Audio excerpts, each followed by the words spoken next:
bagaimana kabarnya hari ini? Semoga kita selalu diberikan kesehatan dan kelancaran dalam mengikuti pembelajaran hari ini. Untuk materi hari ini, kita akan belajar tentang himpunan. Simak yuk videonya. Materi bab 2 yaitu adalah himpunan. Pengertian dari himpunan. Himpunan adalah kumpulan benda-benda atau objek yang didefinisikan dengan jelas. Contohnya adalah kumpulan kendaraan beroda 2, kumpulan kendaraan beroda 4, kumpulan hewan berkaki 2, kumpulan bilangan prima, bilangan cacah, bilangan bulat, dan seterusnya. Terus untuk yang bukan himpunan contohnya adalah makanan enak, kumpulan siswa, gitu aja. Jadi tidak jelas atau tidak spesifik, intinya seperti itu. Terus untuk notasi himpunan dilambangkan dengan huruf kapital atau huruf besar, A besar, B besar, C besar, D besar, dan seterusnya. Untuk anggota himpunan ditulis elemen. Jadi anggota himpunan ditulis elemen di antara kurung kurawal. Jadi ditulisnya nanti anggotanya ada kurung kurawalnya. Lambang anggota atau elemen ditulis seperti ini, lambangnya kayak huruf E ya. Ini namanya elemen atau anggota. Kalau bukan anggota, jadi ini lambangnya ini dicoret, itu adalah bukan anggota. Contohnya diketahui himpunan P yaitu 1, 2, 3, 6. Maka 1 elemen dari himpunan P. Karena 1 itu anggotanya P. 2 anggotanya P, maka 2 elemen dari himpunan P. 3 elemen dari himpunan P. 6 elemen dari himpunan P. Kalau 4 itu bukan anggota himpunan P, maka 4 bukan elemen P. 5 bukan elemen P. Jadi cara menulisnya seperti ini. Cara menyatakan himpunan itu ada 3. Cara yang pertama yaitu cara tabulasi, yaitu menyatakan himpunan dengan cara menyebutkan atau mendaftar anggota-anggotanya. Contoh, himpunan A adalah himpunan bilangan prima kurang dari 10. A ditulis A sama dengan kurung kurawal, anggota bilangan prima kurang dari 10 itu berapa saja? 2, 3, 5, 7. Terus ada lagi, misalkan B adalah himpunan bilangan ganjil gitu ya, himpunan bilangan ganjil kurang dari 10. Jadi ditulis B sama dengan kurung kurawal 1, 3, 5, 7 seperti itu. Terus untuk cara yang kedua yaitu cara deskriptif, cara menyatakan himpunan dengan menyebutkan sifat-sifat keanggotaan. Misalkan diketahui suatu bilangan 1, 2, 3, 4, 6, 12 merupakan apa ini? Jadi ini adalah faktor dari 12. 1 kali 12, 12. 2 kali 6, 12. 3 kali 4, 12. Jadi semua adalah faktor dari 12. Maka himpunan A adalah himpunan faktor dari 12. Nah, untuk cara yang ketiga yaitu notasi pembentuk himpunan. Cara menyatakan himpunan dengan menggunakan variabel. Variabelnya yaitu X. Ini X ya. Ini X. Nah, diketahui himpunan A sama dengan 4, 8, 12, 16, 20. Maka himpunan A sama dengan anggota himpunan X, di mana X sedemikian sehingga X itu kurang dari, ini bacanya kurang dari. Kurang dari, kalau seperti ini adalah lebih dari, kalau ini adalah sama dengan. Jadi ini lebih dari sama dengan. Kalau yang seperti ini kurang dari sama dengan 20 dan X adalah bilangan kelipatan 4. Kardinalitas himpunan. Kardinalitas himpunan adalah banyaknya anggota dari suatu himpunan. Contohnya sebagai berikut. Yang pertama, A sama dengan himpunan bilangan prima genap. A sama dengan 2. 2 itu banyaknya anggotanya dari A, NA sama dengan 1. 1 itu adalah angka 2 gitu ya. Untuk yang nomor 2, B adalah himpunan faktor dari 6. Jadi anggotanya B sama dengan 1, 2, 3, 6. Banyaknya anggota B atau NB sama dengan 1, 2, 3, 6. Ada 4, ditulis 4. Untuk yang ketiga, misalkan D adalah himpunan bilangan prima ganjil. Jadi himpunan bilangan prima ganjil, kita daftarkan anggotanya. D sama dengan 2 nggak ikut ya, karena 2 itu genap. Yang diminta adalah bilangan prima ganjil. Jadi 3, 5, 7, 11, 13, dan seterusnya. Dan seterusnya ini dikasih tanda titik 3. Titik 3 ya, itu maksudnya tak terhingga dan seterusnya. Kemudian himpunan kosong disimbolkan dengan kurung kurawal kosong ya, atau seperti ini. Misalkan F adalah himpunan nama hari yang diawali huruf N. Ada nggak anggotanya F itu?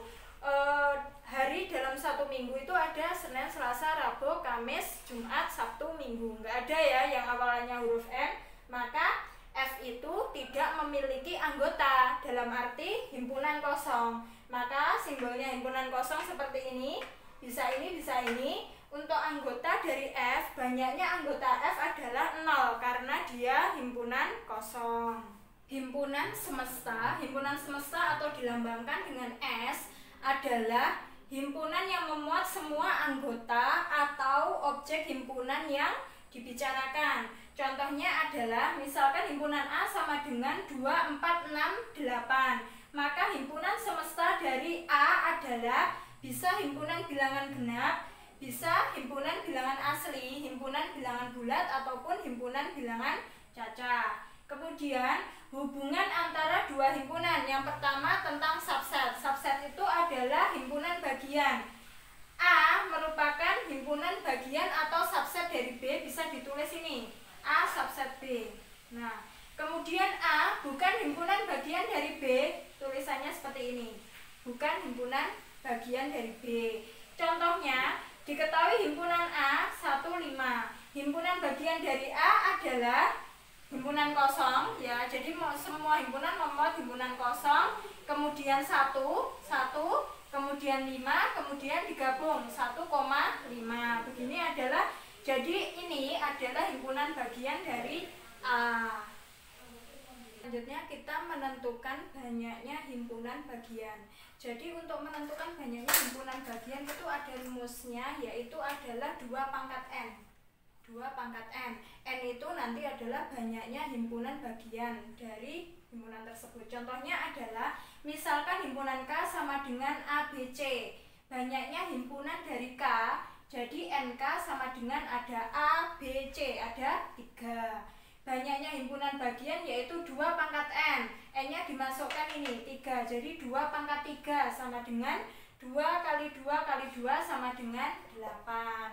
Jika dibuat manual ya, tidak memakai rumus ini, maka kita bisa mendaftarkan himpunannya terlebih dahulu melalui ini. Himpunan bagian sama dengan himpunan kosong. Terus ini himpunan A, anggotanya A, kemudian B, kemudian C, kemudian 2 anggotanya berapa? A, B, A, C, B, C, kemudian A, B, C. Ada berapa ini? 1, 2, 3, 4, 5, 6, 7, 8. Jadi benar ya, banyaknya himpunan bagian ada 8.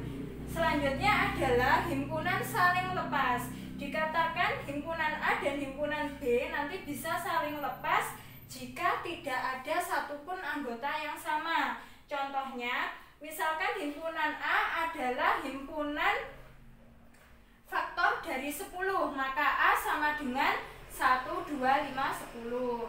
Himpunan B adalah himpunan kelipatan 4 kurang dari 10, jadi 4, 8. Kita lihat, A-nya anggotanya 1, 2, 5, 10, B-nya 4, 8. A sama B ada nggak angka yang sama? Kan tidak ada. Tidak ada anggota yang sama. Sehingga himpunan A dan himpunan B dikatakan himpunan saling lepas.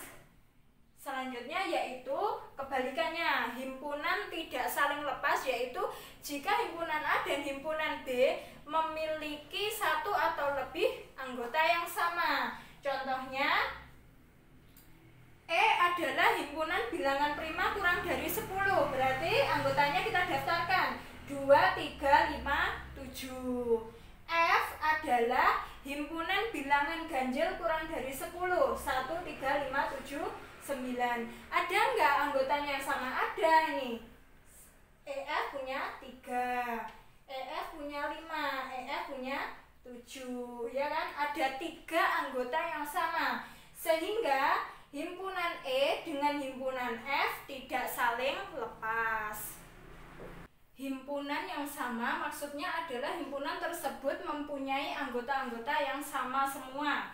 Contohnya himpunan A adalah X sedemikian sehingga X itu lebih besar dari 2 kurang dari 9 dan X adalah bilangan prima. Jadi A sama dengan 3, 5, 7. B sama dengan himpunan X sedemikian sehingga X itu lebih besar dari 1 kurang dari 9 dan X adalah bilangan ganjil. B sama dengan 3, 5, 7.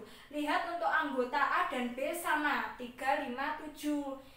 A himpunan bagian dari B, B himpunan bagian dari A subset B, B subset A, sehingga himpunan A dan B sama. Kemudian himpunan yang ekuivalen, jadi kardinalitas dari dua himpunan nanti harus sama. Kardinalitas itu apa? Tadi adalah jumlah anggotanya sama gitu ya. Jadi misalkan A 1, 2, 3, 4, B PQRS 1, 2, 3, 4. Jadi NA-nya ada 4. B-nya PQRS, NB-nya juga sama-sama 4. NA sama dengan NB sama dengan 4. Sehingga himpunan A dan himpunan B ekuivalen. Demikian anak-anak penjelasan tentang himpunan, pengertian dan hubungan antara dua himpunan. Terima kasih. Mohon maaf jika ada salah kata. Semoga ilmu yang saya berikan bermanfaat. Wassalamualaikum warahmatullahi wabarakatuh.